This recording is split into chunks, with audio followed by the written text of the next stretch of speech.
Feeling 100 crore feel. ఆయన వచ్చిన తర్వాత చెప్తారా? Okay okay.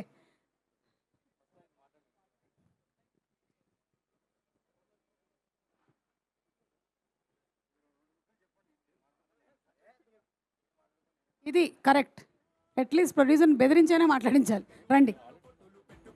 మీరు చాలాసార్లు మాట్లాడారు, అలా అయితే నేను ఎన్నిసార్లు మాట్లాడి ఉంటాను. ఇలా సక్సెస్ ఈవెంట్ పెట్టినప్పుడు డిస్ట్రిబ్యూటర్లు మేము కట్టిన డబ్బుకి రూపాయికి రూపాయి వచ్చిందని, లేకపోతే డబుల్ చేసిందని, లేకపోతే కమిషన్ వచ్చిందని చెప్పడమే పెద్ద ఇది కదా, సక్సెస్ కదా.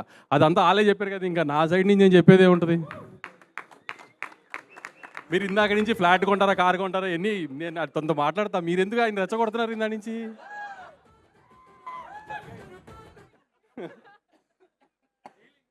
మీకు నాకు అంటే సంవత్సరానికి 2-4-5 సినిమాలు ఉంటాయి, మన 10 ఈవెంట్లు ఉంటాయి, 20 ఈవెంట్లు, మనం ఏం తర్వాత మాట్లాడుకోవచ్చు కదా. 2 సంవత్సరాలకు ఒకసారి హీరో సినిమా చేస్తాడు, అతన్ని ఎందుకు రెచ్చగొడుతున్నారు మీరు మధ్యలో?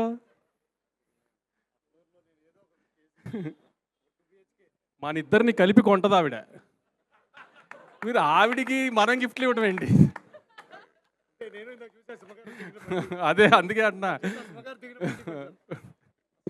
ఇక్కడ నుంచి ఓవర్ టు నవీన్. ఇంకా నా మంత్లీ ఈఎంఐ మీకు పంపిస్తూ ఉండండి.